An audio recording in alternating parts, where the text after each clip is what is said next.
Sur ton chemin, si tu rencontres un enfant qui pleure, arrête-toi et demande-lui ce qui ne va pas. Car nul n'a le droit d'être heureux tout seul. Fred Sainté, chantons pour les cœurs brisés et donnons de l'espoir aux orphelins du monde. Amis auditeurs de l'Afrique d'une seule voix et miroir d'Afrique, bonsoir et bienvenue sur Bonne Gouvernance. Dans le cadre de ce numéro, il est important de vous le préciser, Bonne Gouvernance est votre plateforme par excellence qui place l'expertise africaine au cœur du développement. Et pour le compte de ce soir, nous vous invitons dans l'univers de la théorie relative à l'intelligence négociationnelle au cœur du développement de notre continent africain.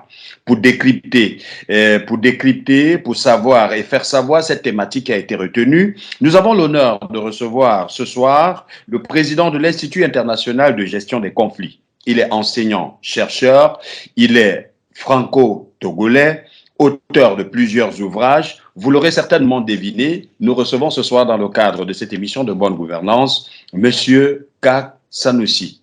Bonsoir, Monsieur Kak Sanoussi, et merci d'avoir accepté notre invitation. Bonsoir, Monsieur Pablo. Merci de cette invitation. Merci pour l'Afrique d'une seule voix, pour cette dynamique mise en place pour la diaspora africaine et toute l'Afrique. Ça n'a pas été très facile pour nous de vous avoir, finalement. Oui, je sais, mais la grâce fait que nous nous retrouvons aujourd'hui et c'est le bon moment, je pense. Merci infiniment, malgré votre agenda hyper chargé, d'avoir accepté de partager ces moments avec nous pour l'édification du peuple africain qui vous est assez cher. Alors, Monsieur Kak Sanoussi, aujourd'hui, vous vous sentez beaucoup plus togolais ou français ou alors tout simplement citoyen du monde? Je me sens togolais et français, je me sens africain européen et je me sens citoyen du monde et je m'explique. Parce qu'on vient de quelque part, il faut rester attaché à sa racine.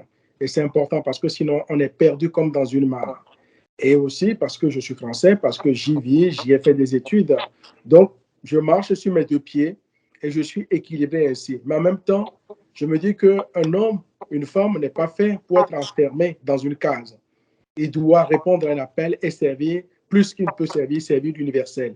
En étant togolais et français, mon travail, c'est de dire que d'abord, je sers mon pays, le Togo, je sers la France, je sers l'humanité et quel que soit le pays où je suis, je pense que je suis chez moi. Alors, comment vous définissez-vous aujourd'hui, Monsieur Kak Sanoussi, au regard du parcours qui est le vôtre? Comment est-ce que vous vous définissez? Oh, difficile de se définir. C'est vrai. Je dois dire que j'essaie d'œuvrer utilement pour la chose publique, pour l'intérêt commun, l'intérêt général. Et dans ma manière de faire, quelles que soient les fonctions dans lesquelles j'ai été où je suis, c'est de faire en sorte qu'on puisse toujours apporter le développement, la tempérance, la paix, le développement partout. Faire en sorte que là où il y a donc des pleurs, on apporte un peu de joie. Là où il y a des bras qui sont activés pour faire du mal, qu'on amène donc de la tempérance dans les cœurs. Et donc, je suis un acteur qui œuvre pour le développement personnel, collectif. Et c'est ça qui me booste, c'est ça qui me donne envie parce que je pense que quel que soit le niveau où on est, quel que soit ce qu'on a, on a toujours moins que quelqu'un, on a toujours plus que quelqu'un et on peut toujours rendre service à autrui. Voilà, alors on va certainement parler de cette personnalité, de ce parcours, mais on voudrait quand même que vous puissiez nous permettre de découvrir ou redécouvrir, du moins de connaître le jeune Togolais que vous avez été, votre enfance et peut-être votre parcours académique qui vous conduit finalement à la personnalité internationale que vous êtes aujourd'hui, Monsieur Kak Sanoussi. Oh, c'est une histoire comme toutes les histoires, parce que moi, j'ai grandi au Togo, je suis né au Togo dans un petit village. J'aime bien le dire parce que beaucoup de Togolais ne le connaissent pas forcément, qui s'appelle Akata Djokwe. C'est un petit village où il y avait beaucoup de lépreux. Et mon papa, à l'époque, était agent technique de santé, donc ils allaient dans ce village-là. C'est là où je suis né. Et donc, j'ai grandi un peu, mais sinon, finalement, j'ai grandi à Ngotiens, une ville du sud du Togo. Et toute mon enfance s'est passée là, la famille est installée. Et puis, la pertinence de Ngotiens, c'est que Ngotiens est le siège des évêques. Et les évêques qui viennent depuis l'Égypte, Oyo, en passant par le Nigeria, ont fait escale à Ngontien. Et donc, Ngontien est le berceau du peuple éveillé aujourd'hui. Et les gens sont partis après jusqu'en Côte d'Ivoire, au Sud, et ainsi de suite. Donc, j'ai fait mes études là-bas. Et puis, donc, j'ai fini à faire mon bac à Lomé. Et donc, à la capitale du Togo, où j'ai passé 1 ou 2 ans avant de partir. Et quand j'ai eu mon bac, je m'étais inscrit en médecine parce que voilà, mon papa est du corps médical, il est aujourd'hui retraité. Et donc, j'avais envie de faire la médecine. Et avec des amis, on s'est inscrit en médecine. Et j'ai fait 1 ou 2 jours. Et puis bon, j'ai entendu mon nom à la radio un jour où j'étais convoqué à la direction des bourses stages. Je ne savais pas ce que ça voulait dire. Et donc, je me suis pointé là, je ne comprenais pas. Et puis bon, il me dit que j'ai eu parmi les bourses qui ont été données à quelques étudiants méritants. Donc, mon nom faisait partie. Je découvre. Et donc, je pars pour la France, à Valenciennes. Où là, je suis inscrit en DEUG A, donc c'est maths, physique et chimie. Donc, qui s'est passé, mais un peu difficilement par moment, parce que ce n'a pas été forcément évident. C'est un changement de cursus.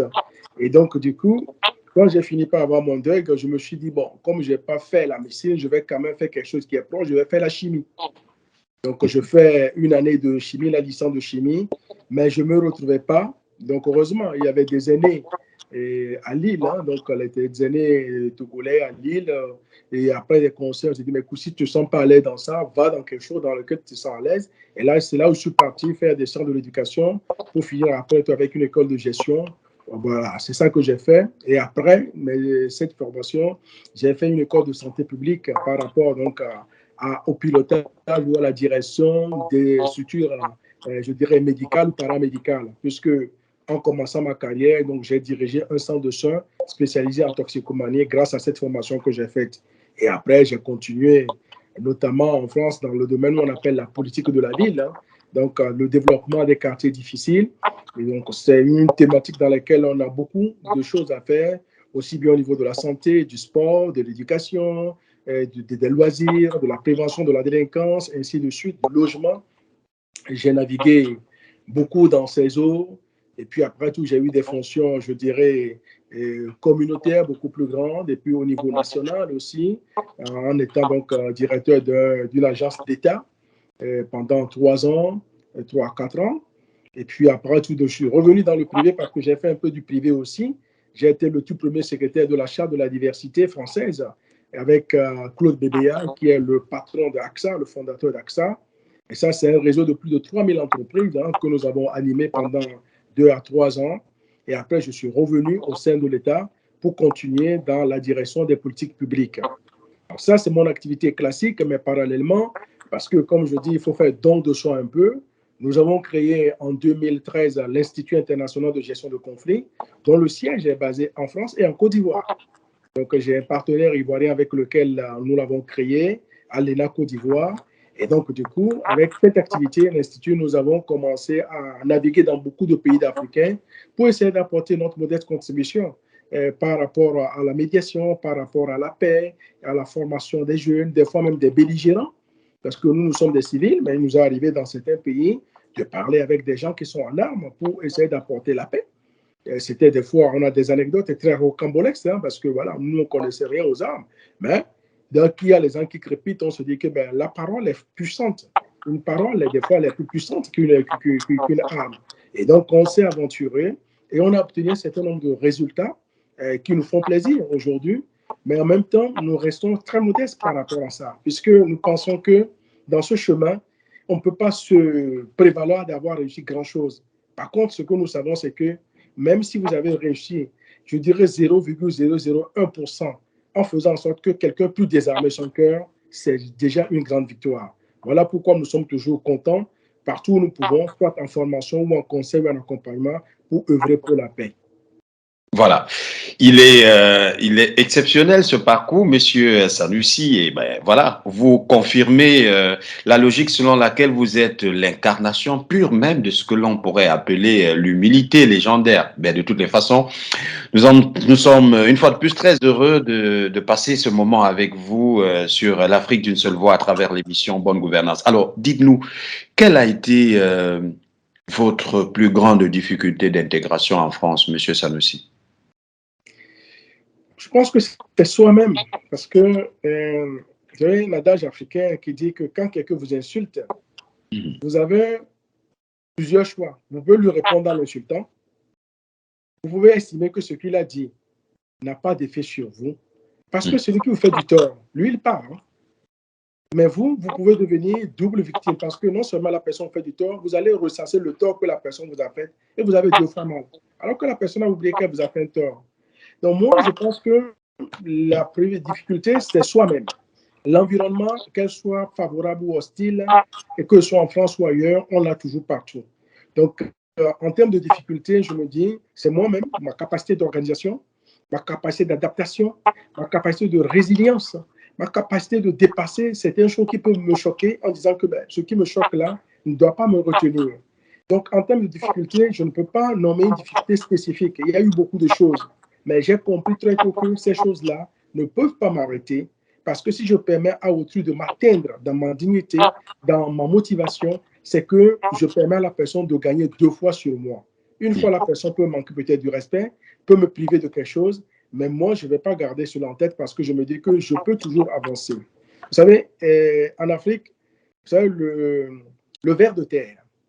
Le ver de terre est un mollusque qui n'a pas d'eau. Il n'y a pas d'eau dans le ver de terre. Mais du petit que j'étais en Guantien jusqu'en étant aujourd'hui un peu plus âgé, je n'ai jamais vu, même sur une terre aride, le ver de terre qui n'a jamais réussi à y créer sa demeure. La terre est pourtant dure, mais progressivement, le ver de terre réussit toujours à créer sa demeure. C'est-à-dire que, quelles que soient les difficultés, il faut rester focus. Et tôt ou tard, on n'a peut-être pas ce qu'on veut, mais on finit par avoir quelque chose qui nous permet d'avancer. Ouais. Merci beaucoup, merci. Alors, pour continuer, on rappelle que vous êtes le président de l'Institut international de gestion des conflits. Alors, je voudrais savoir comment est-ce que, parlez-nous un petit peu du déclic de votre engagement. À quel moment est-ce que, malgré tout ce profil assez vaste, vous sentez la nécessité pour vous de prendre position pour l'humanité?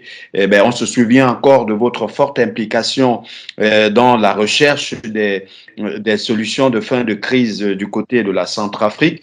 Et aujourd'hui, comment vous pouvez décrire le déclic de votre engagement? Je pense que c'est tout petit en fait, parce que quand je suis arrivé en France, dans nos formations, BAFA et BFD, c'est des diplômes non professionnels pour ceux qui encadrent les enfants dans les centres de loisirs. On commençait déjà par donner quelques cours en gestion de conflits parce que je me suis aperçu que le conflit est inhérent à la vie humaine. Le conflit ne va jamais quitter le monde. Donc, Amadou Ampadepa disait qu'il n'y a pas de petites bagarres et nous pensons qu'il n'y a pas de petits conflits. Et un conflit, il doit être géré. Si vous ne le gérez pas, il vous gère. Ouais. Mais il faut avoir des outils pour le gérer. Quand j'ai compris que le conflit, de toutes les façons, quoi qu'on fasse, il est là, je me suis dit, mais pourquoi ne pas œuvrer pour trouver des solutions alternatives, pour trouver de l'apaisement? Et donc, petitement, j'ai vu quand tout petit, dans les conflits, on essayait déjà en tout petit. Moi, je me souviens en Tchèque, et tout petit, quand il y avait des questions, d'essayer de porter de la médiation, mais je n'avais pas conscience de ce que cela voulait dire. C'est quand je suis arrivé en France, surtout en étant secrétaire général de la Charte de la diversité française, je me suis aperçu que quand on allait dans des villes pour faire la promotion de la Charte, il y avait des gens qui étaient des fois opposés. Et j'ai essayé de comprendre pourquoi ils étaient opposés. Parce que quand on dit promotion de la diversité, les gens pensent automatiquement qu'on dit faites de la place aux Noirs ou aux Maghrébins, faites de la place aux femmes ou aux handicapés. Et je me suis dit qu'en fait, il y a une opposition qui est épidermique parce que les gens ont une mauvaise compréhension.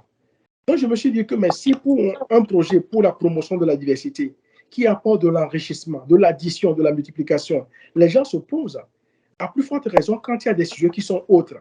Et donc, je me suis dit que si c'est ainsi, il faut œuvrer pour aller à la compréhension, pour comprendre qu'en fait, un conflit n'est pas forcément une mauvaise chose, mais d'un conflit peut sortir une bonne chose. C'est comme ça qu'on s'est dit, il faut lancer une dynamique parce que nous avons une petite expérience et nous ne sommes pas seuls. Et donc, c'est comme ça que la création de l'Institut est née en 2013.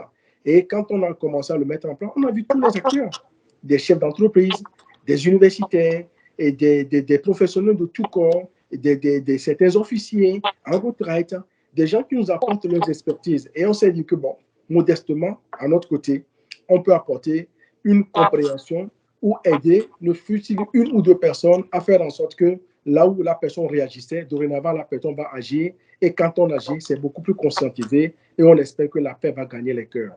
Voilà ce qui nous motive depuis le début et ce qui continue à nous motiver. Voilà.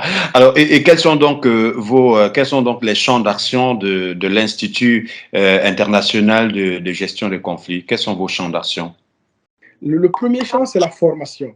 Parce que nous avons compris que vous et moi, nous savons que par jour, chaque individu gère au moins 10 conflits avant que la nuit ne tombe. Minimum 10 conflits.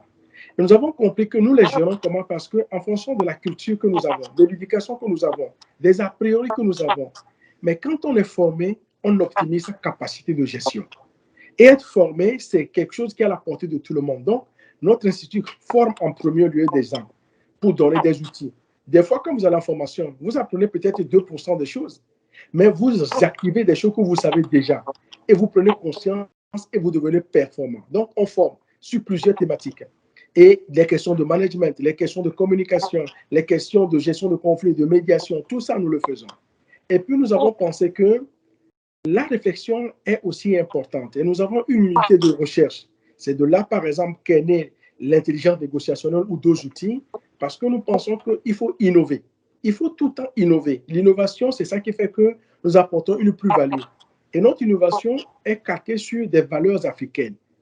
Et quand on dit valeurs africaines, on n'est pas fermé sur l'Afrique, parce que nous savons que l'Afrique est le berceau de l'humanité. Et donc, en partant de là, nous parlons en même temps à l'humanité, à l'universel. Et donc, faire de la formation, faire de la recherche et maintenant faire de l'accompagnement des acteurs. Être sur le terrain. On peut conseiller. Il nous arrive de conseiller des personnes, des personnalités, des équipes, des entreprises et puis aussi mettre des outils à disposition. Voilà, nous sommes 3 champs d'action au niveau de notre institut avec tout l'ensemble des experts qui nous accompagnent. Alors, Monsieur Sanusi, pour vous aujourd'hui, quel est l'impact des conflits, quelle que soit la nature, sur le retard du développement du continent africain?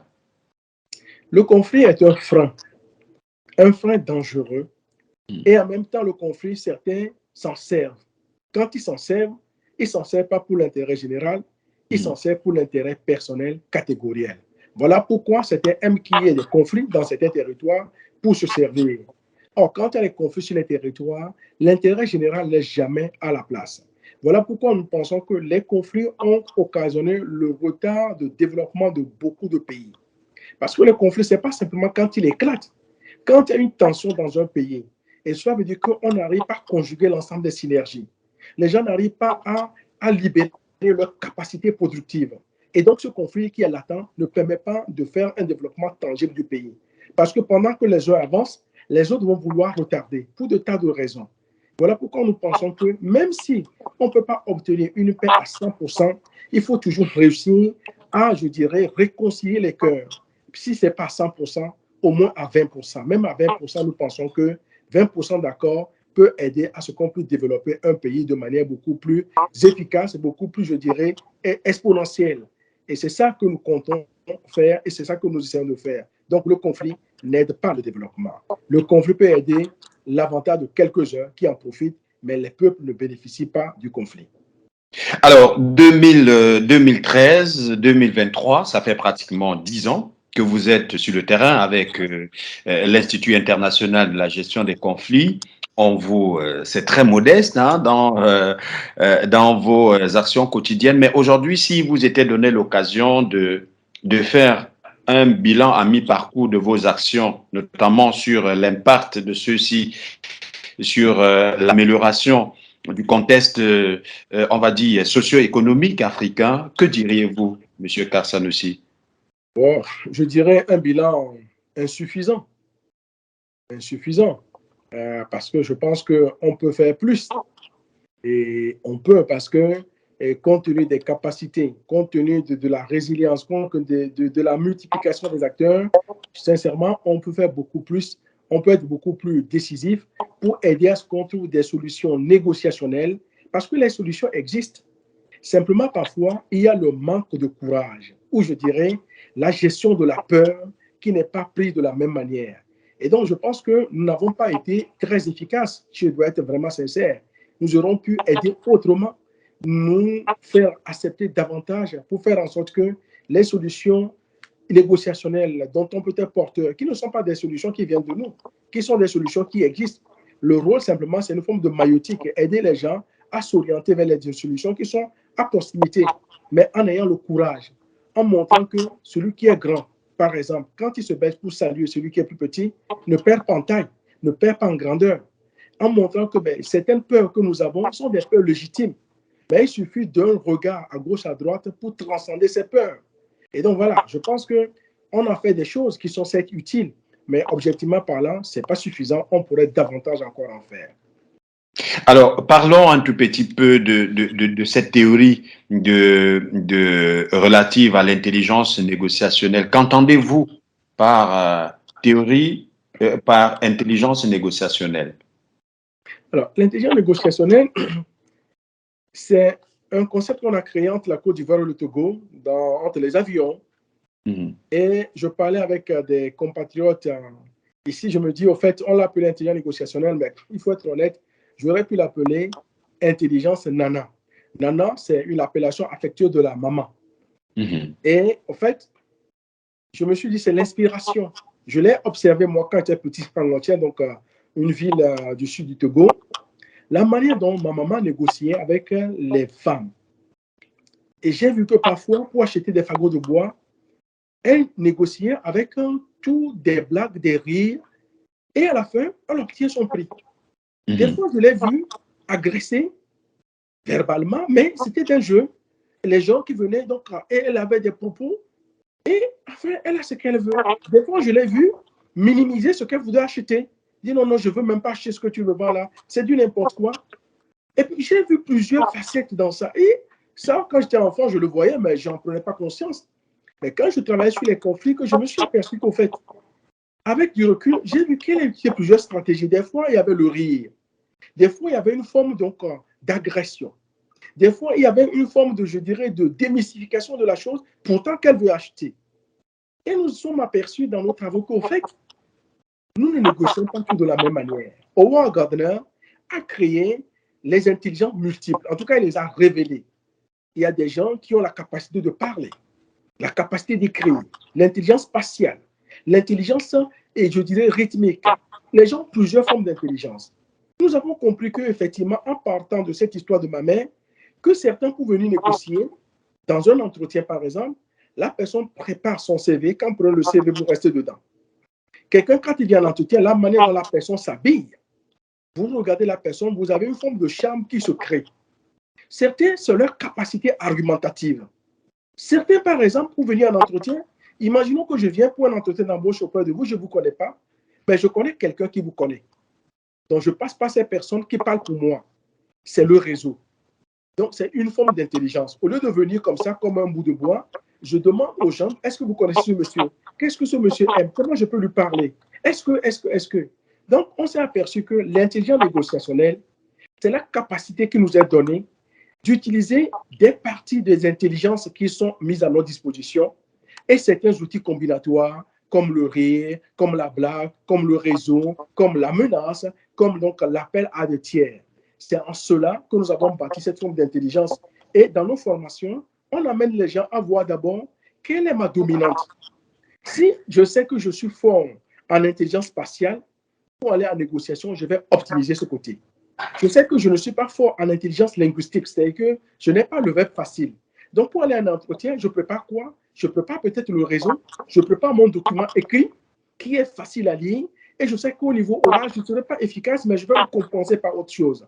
C'est ça, l'art de l'intelligence négociationnelle qu'on utilise en formation parce qu'il faut être formé pour d'abord de reconnaître là où on est bon en intelligence et maintenant comment on peut l'optimiser et en même temps comment on peut compenser les domaines où on n'est pas efficace. Alors, est-ce que vous avez un résultat illustratif qui nous démontre l'efficacité de cette théorie au regard de votre parcours? Il y en a plein. Il y a plein. Et je donnais un exemple, il n'y a pas plus tard que la semaine dernière. Quelqu'un, justement, on parlera tout à l'heure du livre Agama. Et dans Gamma, on parle d'une technique qui s'appelle la technique du FACO. La technique du FACO, c'est, pour la résumer, c'est que quand vous êtes en conflit avec quelqu'un, il ne vous revient pas, vous, de mettre en public ce conflit-là. C'est une forme d'intelligence qui sort de l'intelligence négociationnelle. Cela veut dire qu'on ne nomme pas l'agression. Parce que je suis focus sur mon résultat.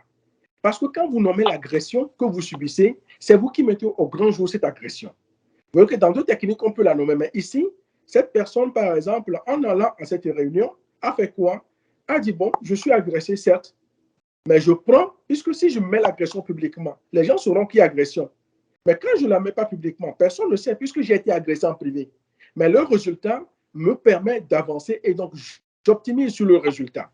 Et cette personne, en utilisant ça, a fait que la réunion s'est bien déroulée, mais le conflit persiste. Donc, il y a un autre moment pour régler le conflit. J'ai d'autres cas où les gens, par exemple, ont utilisé l'intelligence spatiale en négociation.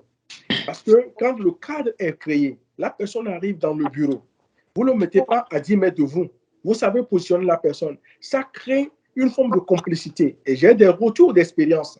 Et donc, l'intelligence négociation, c'est quelque chose vraiment qui marche. Et je vous donne un dernier exemple. Nous-mêmes ici, on l'a utilisé dans la ville où je suis, à Lille, avec la mairie de Lille. Il y a en 2019-2020, on a obtenu 1 million de subventions grâce à la pratique de l'intelligence négociationnelle. Parce qu'on l'a combiné avec un outil que nous appelons Badamassi, qui est dans le livre Agamala de gouverner. On l'a combiné, on a obtenu 1 million de subventions et chacun jouait son rôle. C'est des éléments concrets. Et je n'étais pas seul, d'autres personnes étaient présentes. Mais tout le monde ne savait pas ces techniques. Ceux qui étaient dans la combine savaient quel rôle ils devaient jouer dans l'application de l'intelligence négociationnelle et de la technique qu'on appelle Badamassi. Donc oui, ce n'est pas de la théorie, ce que nous faisons, ça peut avoir une dimension théorique, mais ce sont des concepts éprouvés parce que c'est le quotidien que chacun applique. Mais vous-même, vous êtes un praticien de l'intelligence négociationnelle. Vous-même, vous l'appliquez tout le temps. Et c'est pourquoi quand on fait une formation, ça permet aux gens de prendre conscience et quand ils prennent conscience, ils deviennent efficaces dans l'application de ces outils. Merci infiniment, Monsieur Karsanoussi. Mesdames et messieurs, si vous venez tout simplement de vous joindre à nous, sachez que vous écoutez Bonne Gouvernance de ce jour et nous nous intéressons à la question de la théorie relative à l'intelligence négociationnelle au cœur du développement de l'Afrique. Nous avons le privilège et l'honneur de recevoir le président fondateur de l'Institut international de la gestion des conflits. Il est enseignant universitaire et écrivain, auteur de plusieurs ouvrages. Monsieur Karsanoussi, d'origine un franco d'origine togolaise et acteur majeur de la scène de l'environnement communautaire et universitaire française, notamment dans la ville de Lille. Merci de rester avec nous le temps d'une courte pause, une courte transition. On se retrouve juste derrière pour la deuxième partie de cette interview consacrée au développement de l'Afrique à travers l'expertise des Africains.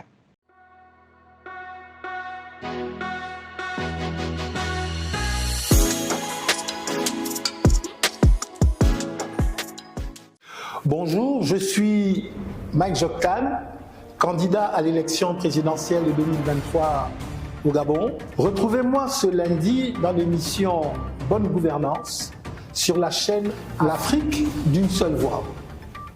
Quel est ce projet que vous envisagez proposer au peuple gabonais au moment venu, dans le cadre de l'élection présidentielle à venir? Écoutez, c'est mon projet de bâtir une société unifiée et solidaire, portée par une volonté patriotique de garantir à tous les Gabonais, à toutes les Gabonaises, un avenir radieux, fondé sur la liberté, le respect des libertés, la dignité, le progrès, la souveraineté nationale, la méritocratie. C'est ça les valeurs que je veux porter. Bonne gouvernance, la vitrine des Africains qui se démarquent. Nous sommes donc de retour sur ce plateau, toujours en compagnie de notre invité, M. Karsanoussi, qui est président de l'Institut international de gestion des conflits. Il nous permet, dans le cadre de cette émission, de décrypter pour comprendre et faire comprendre la notion de théorie relative à l'intelligence négociationnelle au cœur du développement de l'Afrique. Et puis, cette deuxième partie nous permettra de nous intéresser à cet ouvrage qui illustre et matérialise cette vision portée depuis de nombreuses années déjà par notre invité. Merci une fois de plus à vous, M. Karsanoussi, de rester des nôtres dans le cadre de cette émission. Avec plaisir, M. Pablo. Alors, dites-nous, nous voulons quand même, avant de nous intéresser au sujet principal de cette deuxième partie qui est consacrée à cet ouvrage, je voudrais savoir pour vous, que représente l'écriture dans votre vision du développement de l'Afrique? Je pense que l'écriture, c'est la traduction de l'âme. L'écriture, c'est la verbalisation de quelque chose qui est profond. Et l'écriture permet donc de poser les éléments pour pouvoir avancer. Pour se coucher, il faut d'abord s'asseoir. Et je pense que l'écrit est important parce que beaucoup de secrets sont cachés dans l'écrit. Beaucoup d'informations sont dans l'écrit. Celui qui ne lit pas, il se prive de beaucoup de choses. Mais je comprends aussi que l'écrit n'est pas simplement le seul moyen. Il y a l'écrit, il y a l'oral. Parce que certains n'ont pas la capacité de lire, comme nous tous. Donc, il faut donner des moyens. Mais ça revient toujours à écrire. Écrire et lire vont de pair. Et je pense qu'un continent, un peuple ne peut pas avancer sans écrire. Ça nous permet également de voir à l'arrière. Nous avons un outil qu'on appelle le rétroviseur.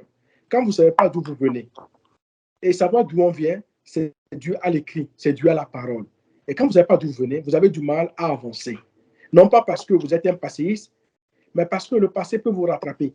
Parce qu'en sachant d'où vous venez, vous savez mieux vous orienter dans le présent et pour le futur. Donc l'écrit, pour moi, c'est quelque chose de fondamental pour lequel il faut continuer à œuvrer, écrire davantage et lire tout ce qui nous tombe sous la main. Parce qu'on ne perd jamais son temps dans la lecture, on découvre toujours une richesse cachée. Alors, on le dit très souvent, hein, que si vous voulez cacher un secret à un Africain, introduisez-le dans un livre. Qu'en pensez-vous, M. Sanoussi? Non, je ne suis pas d'accord sur cette citation. Je pense que c'est une situation insultante pour les Africains. C'est une situation... Mais ceux qui ont dit ça, je ne sais même pas ceux qui ont écrit ça, ils oublient que l'écriture est née en Afrique. Ils oublient que la plus grande université du monde, c'est Tombouctou. Et donc, je veux bien qu'on dise qu'il y a des Africains qui ne lisent pas. Mais dans quel peuple 100% de personnes lisent? Et donc, pourquoi faire focus en disant que les Africains? Non, je pense qu'il faut sortir de ces visions et que je pense que les Africains lisent. Peut-être qu'ils ne lisent pas autant que certains voudraient. Peut-être qu'ils ne lisent pas autant que moi-même je voudrais. Mais je ne peux pas, et je dirais, être dans une généralité en disant qu'on casse des richesses des Africains dans les livres. Parce que nous tous, nous lisons. Les Africains lisent. Ils peuvent davantage en lire. Et donc, cette assertion, elle est d'abord insultante. Elle n'est pas correcte. Mais ça n'empêche pas que dans notre rôle pédagogique, nous incitons davantage la jeunesse et tout acteur à lire. Parce que nous savons que la lecture enrichit, la lecture permet de s'évoluer, la lecture permet donc de découvrir des choses. C'est valable pour les Africains, c'est valable pour celui qui vit en Inde, c'est valable pour celui qui vit en France ou en Tchécoslovaquie. Donc, l'Africain lit, mais il peut encore lire davantage. Vous êtes résident en Europe et particulièrement en France, M. Karsanoussi, et d'origine africaine. Quelles sont vos relations aujourd'hui avec le continent? C'est une relation affective, parce que je ne peux pas être détaché de mon Togo natal ni de mon Afrique natale.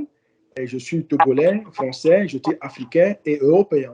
Et donc, ma relation est très affective, impliquée, parce que le sort de l'Afrique m'intéresse, le développement de l'Afrique m'intéresse. Et donc, du coup, je suis un acteur de pont entre les deux. Et je retourne régulièrement en Afrique, hein, parce que je pense qu'aujourd'hui, c'est là. Le monde s'écrit en Afrique et il ne peut pas s'écrire en dehors des Africains eux-mêmes. Et les Africains l'ont compris. Et ceux qui pensent qu'on n'a pas compris, ils ont tort. Maintenant, la mise en œuvre n'est pas toujours évidente, mais tous les Africains l'ont compris. Le monde s'écrit en Afrique aujourd'hui. Vous y allez combien de fois par an, si ce n'est pas discret?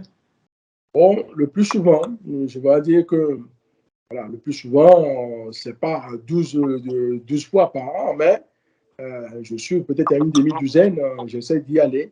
et pas forcément au Togo. Le Togo, c'est mon pays d'origine, mais il y a d'autres pays d'Afrique dans lesquels je vais également ici. Ok. Alors, parlons tout de suite d'Agama, l'art de gouverner. De quoi s'agit-il exactement? Agamak, l'art de gouverner, est un conte initiatique. C'est une histoire d'un prince héritier dont le papa décède et qui doit normalement accéder au trône.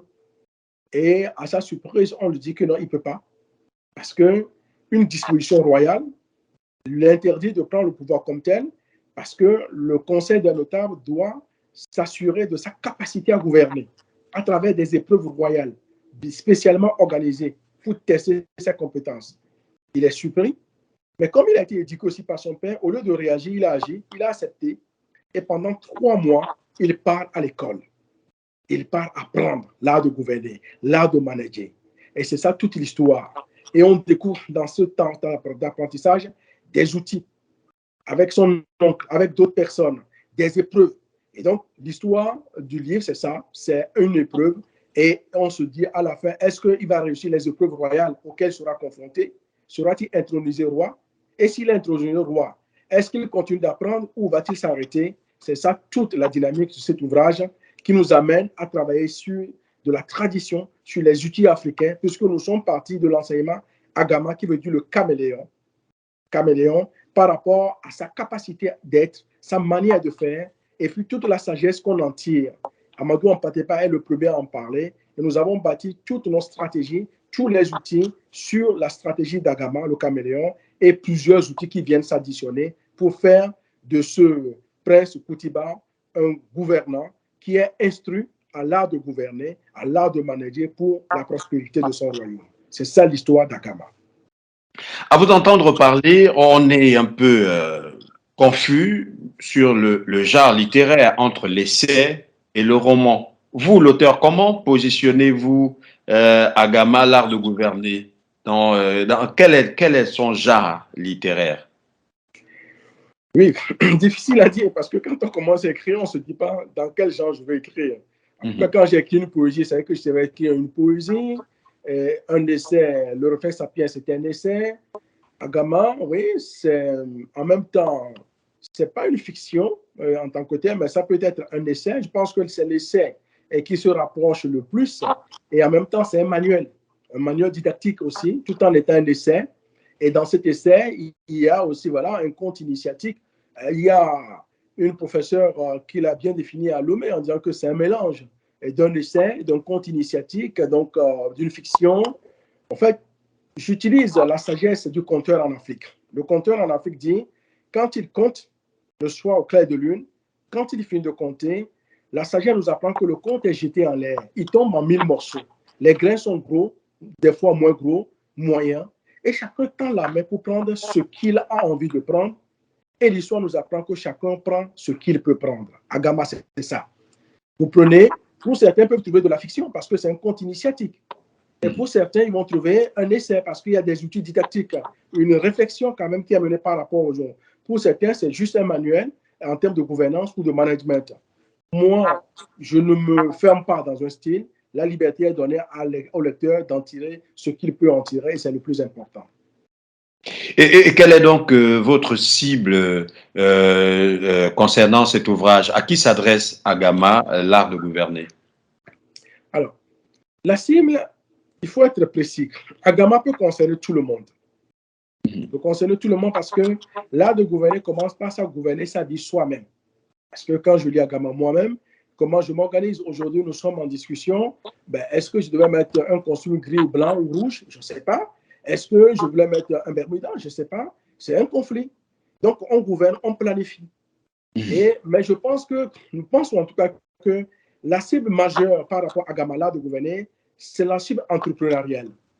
C'est l'entreprise dans sa gouvernance, dans son management, dans sa capacité à développer, dans sa capacité à acquérir de marchés, dans sa capacité à faire en sorte que les humains qui travaillent au sein de l'entreprise puissent être motivés pour faire en sorte que l'entreprise gagne en capacité, en performance, en rendement.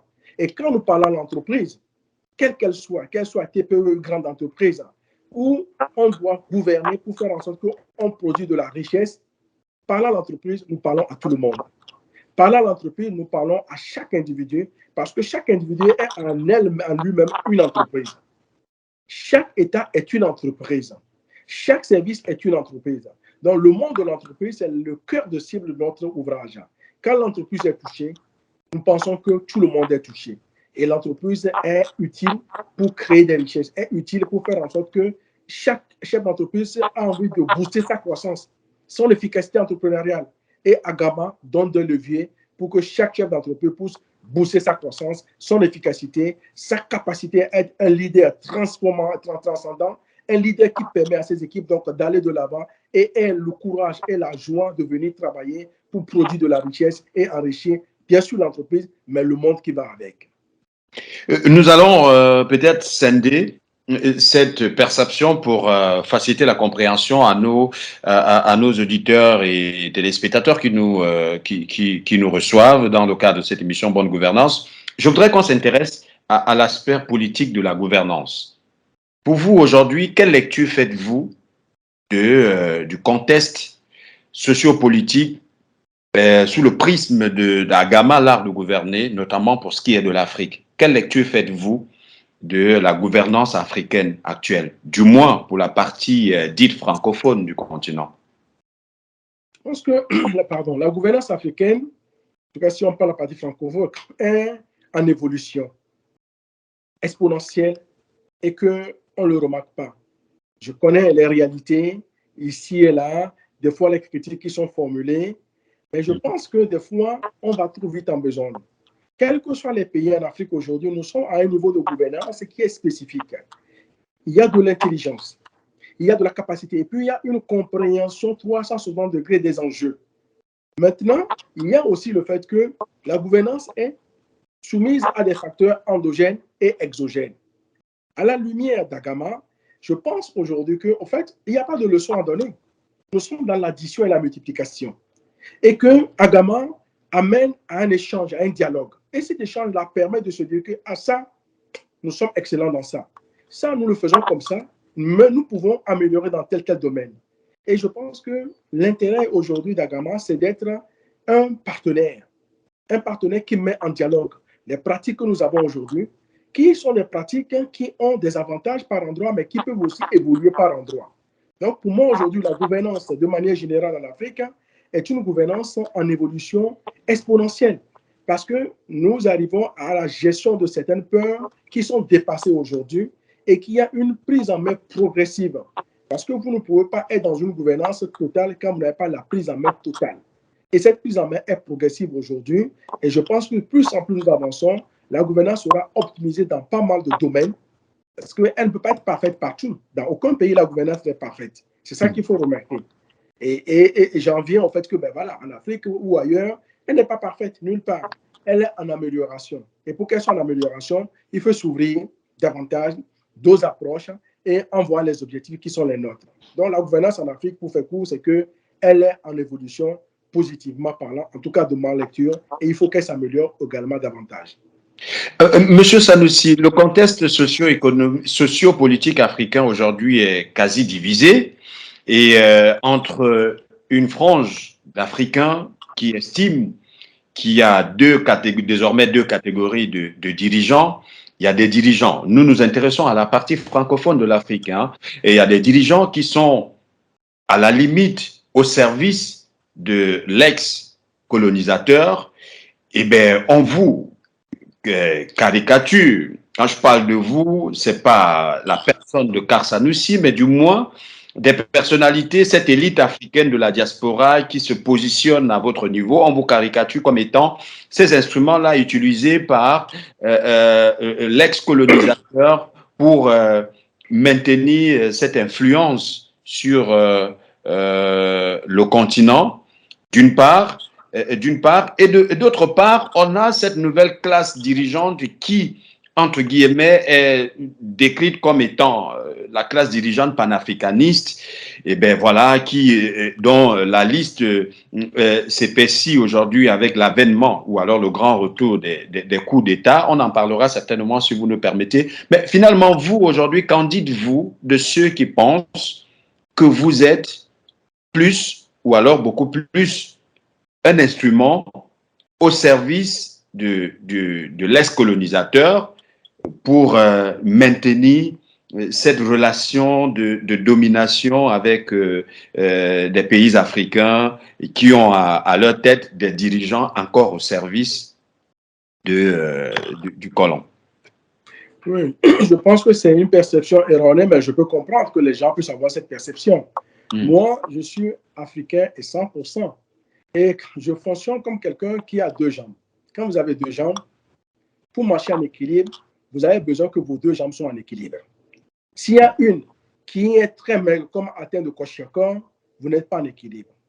Donc, quand vous êtes africain et européen ou togolais et français, par exemple, je ne peux pas en aucun cas militer contre l'intérêt du Togo comme contre l'intérêt de la France. Qu'est-ce que ça veut dire? Cela veut dire que j'ai la bonne vision des choses. Quand ça ne va pas, je sais dire ça ne va pas. Parce que je ne peux pas maintenir, si l'Afrique reste dans le sous-développement, ce n'est pas dans mon intérêt. Quel intérêt j'ai pour que l'Afrique soit dans le sous-développement? Ça n'a pas d'intérêt. C'est pourquoi il y a des choses que nous disons. Mais vous savez, on se dit que quand je parlais de Badamassi, dans une équipe de football, on a le droit de ne pas jouer au même endroit. Il y a des attaquants, il y a des milieux, il y a des défenseurs. Et dans l'exposé que vous faites aujourd'hui, on peut se retrouver dans ça. Certains qui sont vus comme attaquants parce qu'ils ont des positions très fortes, affirmées dans tel domaine. Mais si vous n'avez que des attaquants, vous n'allez jamais gagner un match. Jamais.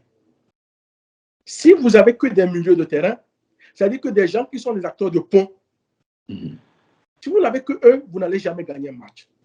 Si vous n'avez que des défenseurs, des gens qui sont là tapis dans l'ombre, qui orientent le jeu, mais s'il n'y a personne dans le champ du jeu, ils ne peuvent pas gagner de monde. Cela veut dire que, oui, le commun des mortels peut faire des critiques et autres là. Mais quand on veut aller loin, il faut intégrer la démarche stratégique pour apprendre à conjuguer tous les points, les attaquants, les milieux, les défenseurs. Celui qui n'est pas dans le jeu, plaise à lui de qualifier tel qui est attaquant peut-être d'extrémiste, tel qui est milieu de terrain de vendu, tel qui est défenseur de ça. C'est-à-dire que la personne n'est pas encore initiée à la compréhension de la chose. Mais je pense que le développement de l'Afrique, la transcendance de l'Afrique nous amène à conjuguer ces trois niveaux. Parce qu'il y a des fois, nous sommes pleins dedans. Il y a des fois, il y a des choses que vous pouvez dire dans certains endroits et des choses que vous ne pouvez pas dire. Mais là où vous ne pouvez pas le dire, peut-être que moi, je peux le dire et je le dis. Je pense qu'aujourd'hui, le développement de l'Afrique doit être aussi intelligent dans ses approches. Je suis beaucoup d'actualités, les gens sur les réseaux sociaux.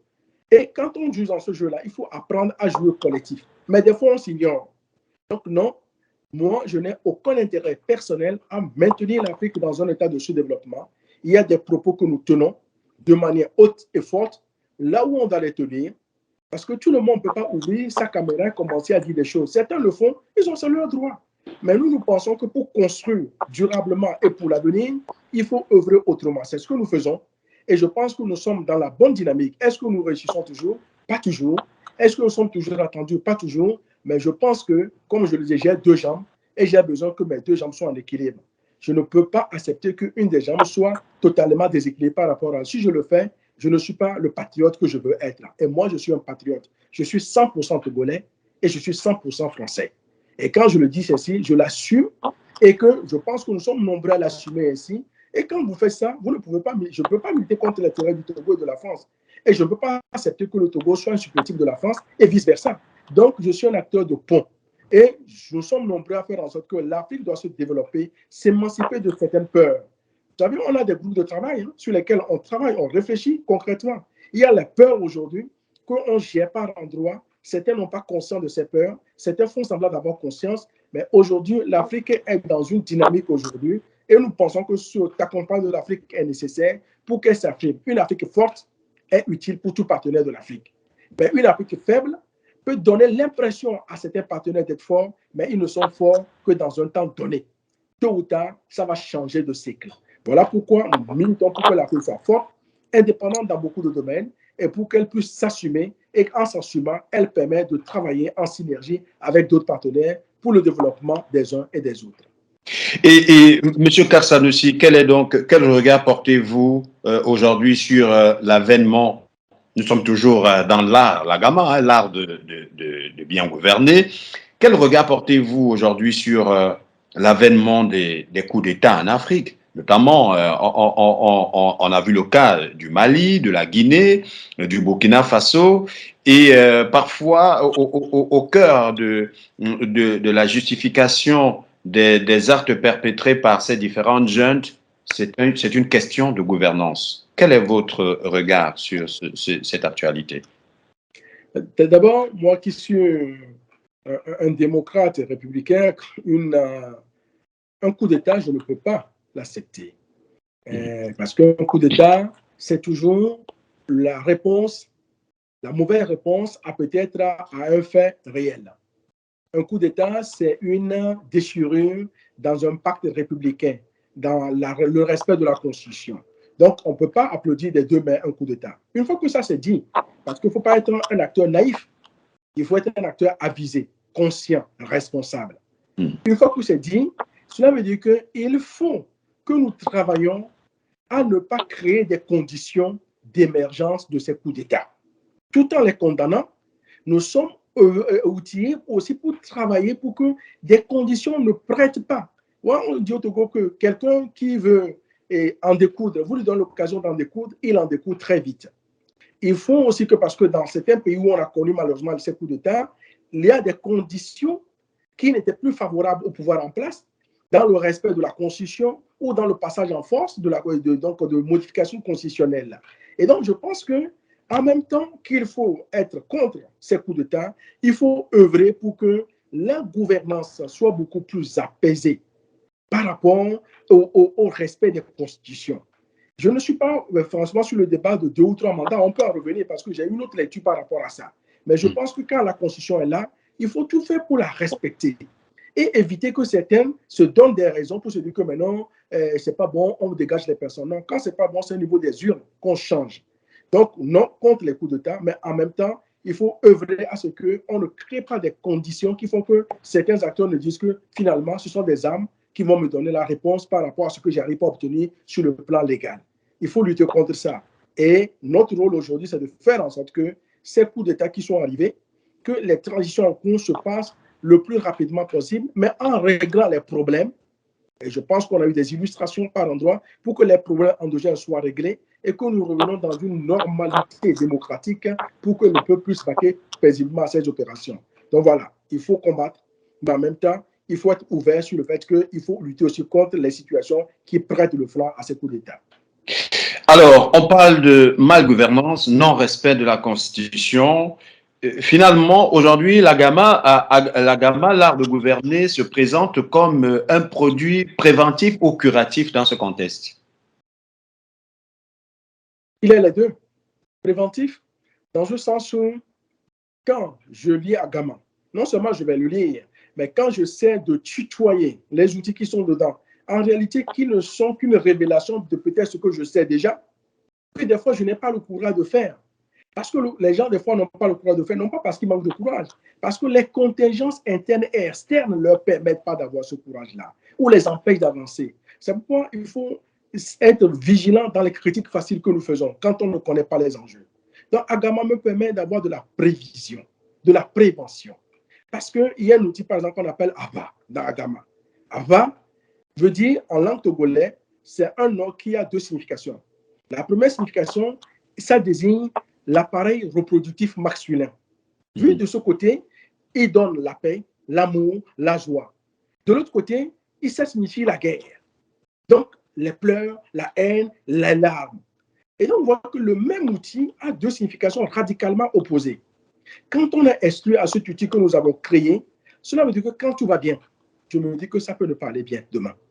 Dans ce cas, qu'est-ce qui fait que ça peut ne pas aller bien? Je prends mes dispositions pour essayer de changer les choses. Mais et quand tout va bien, je me dis que quand tout ne va pas bien, je me dis que ça peut aussi changer et je prends des dispositions pour que ça change. Donc oui, en termes de prévention, c'est un outil qui nous permet d'avoir une capacité d'anticipation. Et quand le mal arrive, nous avons aussi des ressorts en ça, en termes de négociation, en termes de médiation, et pour essayer de trouver des solutions négociationnelles et sortir par le haut. Donc, Agama répond aux 2 à la fois. Alors, nous sommes en train d'aller tout doucement vers la fin de cet entretien, Monsieur Kanoussi. Quel est votre regard sur l'avenir de l'Afrique aujourd'hui? Moi, je suis optimiste. Je suis très optimiste sur l'évolution de l'Afrique. Nous avons une génération aujourd'hui très connectée et combative, vigilante. Nous avons aujourd'hui une évolution managériale, de gouvernance qui est en cours parce que notre pathway, on ne peut pas revenir en arrière. Et que je me dis, la capacité de transcendance des responsables d'aujourd'hui et ceux de demain qui vont aussi arriver me donne de l'espoir en disant que, quelles que soient les difficultés du moment, il y a un espoir pour l'Afrique. Et beaucoup en ont pris conscience. Beaucoup en ont pris conscience. Et en prenant conscience de ça, il faut investir en Afrique. Il faut investir en Afrique. Il faut travailler en Afrique parce que c'est l'endroit où tout le monde entier vient pour prendre ce qu'il faut pour se développer. Et moi, je crois qu'aujourd'hui, nous sommes dans une nouvelle dynamique. Il faut continuer à œuvrer ensemble, quelles que soient les divergences du moment, parce que les divergences n'ont jamais empêché d'œuvrer ensemble. Il faut au moins s'accorder sur le minimum de convergence et rien que sur ça, nous pouvons avancer et faire en sorte que cet espoir que nous avons pour l'Afrique soit un espoir tangible et que ce développement vienne. Et moi, j'en suis convaincu que nous sommes sur la voie. Pensez-vous que la jeunesse du continent soit suffisamment outillée aujourd'hui pour faire face aux défis de la mondialisation? Elle est outillée suffisamment, peut-être pas encore, mais elle est outillée, elle est consciente. Voilà. D'abord, elle est consciente. La conscience est préalable à tout. Elle est consciente. L'outillage va en grande vitesse aujourd'hui. Il y a une innovation qui vient parce que nous avons l'ère mondialisée. Et je pense que notre travail à nous aussi, c'est d'outiller davantage cette jeunesse-là, avec nos apports, nos expertises, la capacité de formation, de motivation, d'entraînement, oui, pour optimiser cet outillage des Africains, des jeunes Africains. La conscience est là, on peut encore l'optimiser, mais elle est suffisamment consciente aujourd'hui. Et l'outillage, il faut que nous puissions l'optimiser également. Et c'est notre rôle à nous tous. Alors, Monsieur Karsanoussi, depuis sa publication, comment se porte Agama, l'art de gouverner déjà? Comment se porte l'ouvrage sur le marché de la littérature? L'ouvrage se porte très bien. Et vraiment, il est bien accueilli et nous sommes ravis. Nous le découvrons nous-mêmes dans la lecture des autres. Parce que vous savez, quand vous avez écrit. Après tout, des gens qui vous renvoient des choses. Donc, Agama se porte bien. Nous avons beaucoup de retours et je dois souligner au fait que Agama, certes, mon nom est dessus, mais il a été écrit aussi en appliquant la sagesse africaine. Vous savez, la sagesse africaine dit que le savoir ne peut être puisé à une seule et unique source. Si quelqu'un vous apprend, depuis que vous êtes né, vous avez été instruit par une seule personne, vous devenez esclave de cette personne. Vous avez peut-être beau apprendre, mais vous devenez esclave. Et nous avons appliqué ça dans Agama. À un moment donné, d'abord, le prince Tchakuna et Koutiba auraient pu être instruits que par son oncle. Mais son oncle, à un moment donné, a dit non, je t'instruis, mais j'invite d'autres personnes pour t'instruire. Et dans Agama, à un moment donné, nous avons invité d'autres personnes, 7, 8 personnes, qui ont apporté leur regard critique sur Agama, leur manière de voir la gouvernance. Et donc, c'est ça l'ouvrage Agama, c'est une addition, une multiplication. Et nous avons un accueil très favorable aujourd'hui et un enrichissement qui est en cours des gens qui nous écrivent. Et c'est là où nous comprenons conscience que oui, Agama est un outil important parce que ça relève beaucoup à nous, ça nous aide dans notre gouvernance, dans nos entreprises et dans nos vies personnelles. Et nous ne pouvons qu'être satisfaits. Karsanoussi, merci. Merci à vous, Pablo. Merci pour ce temps d'antenne et merci à l'Afrique d'une seule voix. Mesdames et messieurs, c'était tout pour cet entretien. Très heureux d'avoir passé ce moment exceptionnel en compagnie de Monsieur Karsanoussi qui nous a permis de décrypter pour comprendre et faire comprendre la théorie relative à l'intelligence négociationnelle au cœur du développement de l'Afrique. À préciser que notre invité de ce soir est le président fondateur de l'Institut international de gestion des conflits, les enseignants-chercheurs, auteurs de plusieurs ouvrages de nationalité franco-togolaise. Peut-être un mot de fin pour l'Afrique, la jeunesse africaine particulièrement, qui nous écoute ce soir, Monsieur Sanoussi. Je peux les inviter seulement à agamater. Agamater, c'est l'art de se gouverner soi-même, de participer à la gouvernance de la chose publique, d'être curieux, de se former, d'optimiser sa valeur, augmenter sa valeur à chaque fois. Ne pas se contenter de ce qu'on a, apprécier le petit commencement qu'on a, mais augmenter sa valeur à chaque fois. Et ça, c'est agamater. J'invite toute la jeunesse africaine à agamater. Alors, ensemble, agamatons, agamater, c'est le langage par excellence qui nous met finalement sur les rails d'un avenir radieux, prospère et surtout durable pour notre continent. Merci à M. Karsanoussi. Mesdames et messieurs, point final pour ce numéro. Le rendez-vous est donc pris pour lundi prochain lorsqu'il sera 17 h pour une autre aventure. D'ici là, portez-vous bien et surtout ne l'oubliez jamais, nul n'a le droit d'être heureux tout seul. Soyez heureux et rendez votre bonheur contagieux. Bonsoir, Lomé, c'est au Togo.